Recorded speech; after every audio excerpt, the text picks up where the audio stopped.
just one reservation fact per day. Suppose the sum of those reservation facts, let's say it's 1 million euros. We can store just that, 1 million euros in this given day, instead of having this number of reservation facts. So when you make a query per day, instead of calculating it on the fly for 130,000 reservations, and times, if you do that for 1 year, you have millions of records to sum. You can just sum 365 records. So the aggregates are one way to improve the efficiency of the data house. They will be generated automatically because in the metadata we have aggregation points. For instance, country is an aggregation point of the author. So we know that we can create table per country, and per month, per year, things like that.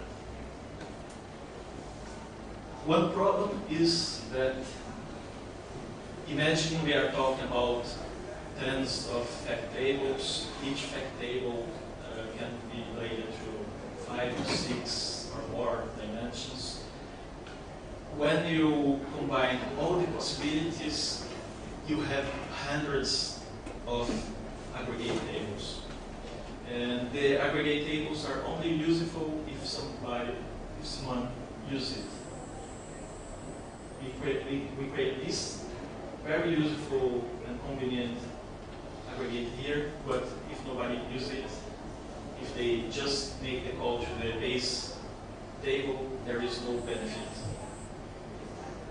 So the solution for this problem, I'm going to show you soon, is related to the data house navigator, which is the front room of the data house. As I said, just use metadata to explain interface of facts and dimensions. Drag and drop to build queries. Take advantage of the way how the queries are built, very simple. And then we have the aggregate navigator. The aggregate navigator will intercept the queries that are made against the base query, the base table.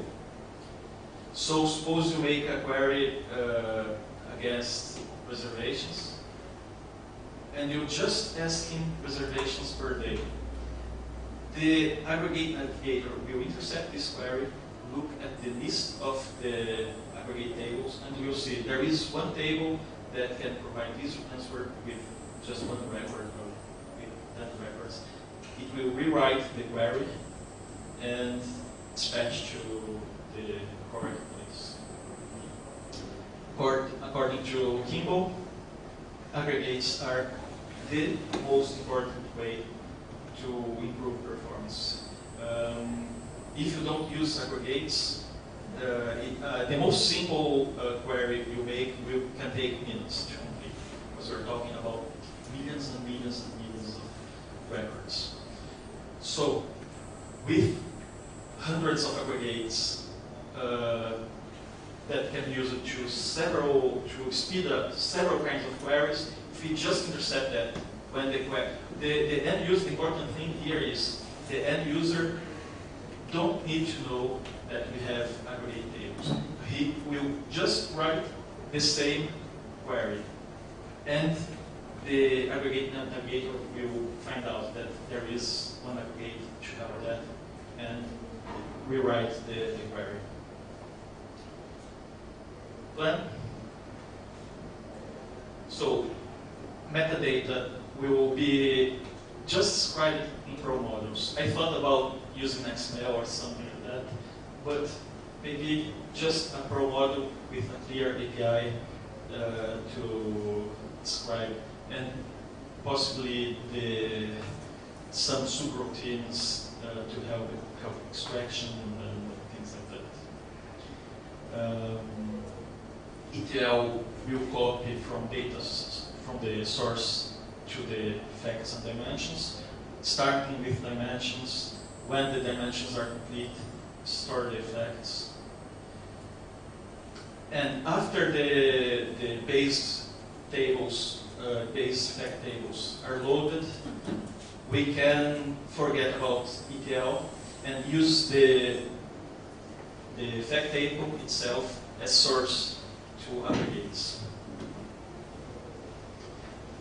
ETL will be separated in 4 steps: extract, clean, conform, and deliver. Extract information from source systems, clean up any problems, conform if we have different sources using different values, we must conform them, and deliver to the final destination. The navigator, just a web application. This is not the most difficult part,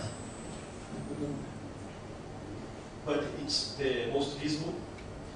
We could even do that in other languages, but since we already have all the metadata in Perl, it's very convenient to do that in Perl as well. Recommended books. These 3 books here: Datawarehouse Toolkit, Datawarehouse ETL Toolkit, and Mastering Datawarehouse Aggregates. Those 3 books cover all these subjects in a very, very nice way. I recommend if you want just one book, this is the base. And then, depending on your interest, if you're more interested in the ETL problem, this is very good, or the aggregates problem, this other one is very good. So,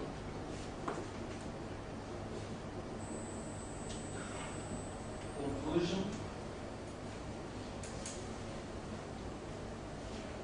Perl already have a very important role in the data warehouse.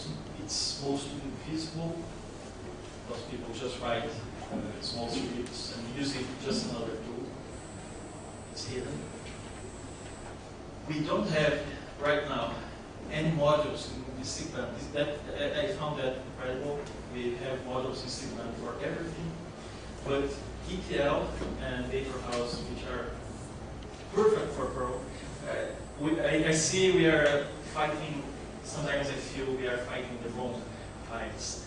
We want to compete with Ruby on Rails and things like that, but Ruby is perfect for the data warehouse. Perfect. And we don't have anything on Cygwin for that.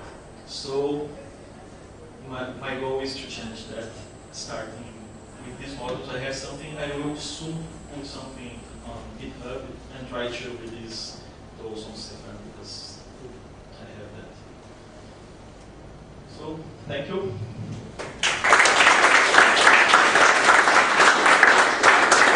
If any of you have interest and want to ask something, just contact me. And if you have questions right now. In this presentation, you talked about working samples and illustration of the instruction.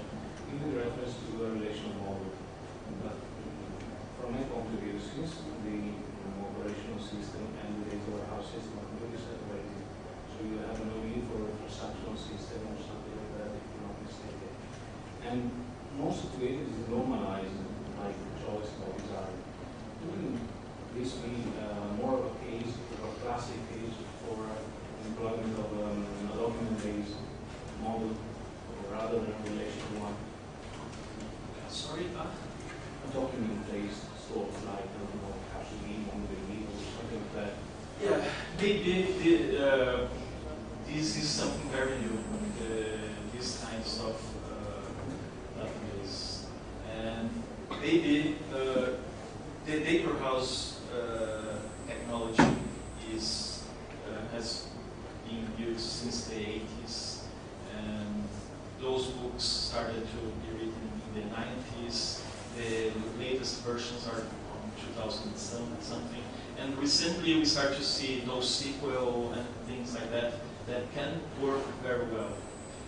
Right now, from what I see, from the experience that I have seen and other authors, I don't know experience like that. But that's something very interesting to study. Maybe there is a important change in terms of technology. And of course, everything would work exactly as the same. The ETL will be necessary in the same way, but we are going to transform instead of putting on a relational database, we put NoSQL. Also because the OD method use high, so actually here was an aggregation which is most fruitful. Yeah. The data warehouse is not necessarily designated to be on a relational database. This is the most common by far, and on my experience at Booking, we work with open source, so we use relational MySQL in this case. And so this is a very, very interesting thing. I didn't thought about that before. Perhaps it's a good idea, and perhaps that's a trend for the future. But I don't have the answer right now. Would you ever see being allowed to put tweets into the database? I work in a room with about 80 of the world's best database guys and everything you want, and they're always tweaking their queries in very, very minor ways on huge database warehouses to get them to go fast. And the metadata is fine, you can give you the base stuff, but I know in Oracle you've got like, okay, use this little hint and that hint, and Progress has got the same thing, and well, actually, if we do it to a stored procedure once a day, that kind of stuff is what. Yeah. If I can't sell anything to my DBAs, if they can't do all those, Yeah. then we can. Yeah, I think the idea of this framework is more in line of the pro philosophy of making easy things easy and complex things possible. So the way I see it, the job for doing a very quick extraction ETL job will be very easy because you have all the information and just have the environment configured to do that. Yeah, now see, going back a few years ago when I was working with data warehouses, they were at that point. Oh wow, I can get that. They sold it on that point, but as soon as they couldn't sell the second stage because they couldn't go beyond that, and they never went anywhere. A lot of these the small companies I was involved with because they couldn't get that past that point where we got the simple one, but the guy's always thinking of something that you couldn't do. Once you do the simple ones, and one of the things about most data warehouse, the best way to deliver it is with small data marts. So you at least you can show something instead of a big bang where you expect that by the end of the year you have everything working. You do small data marts that fit together, and yeah, this would be useful in that sense. You start. It's more or less like current technologies, web frameworks that just make your job easier to start. So you cut the first things you have to do that are not creative, and then you can focus on the creative part of the work. Other questions? Thank you very much.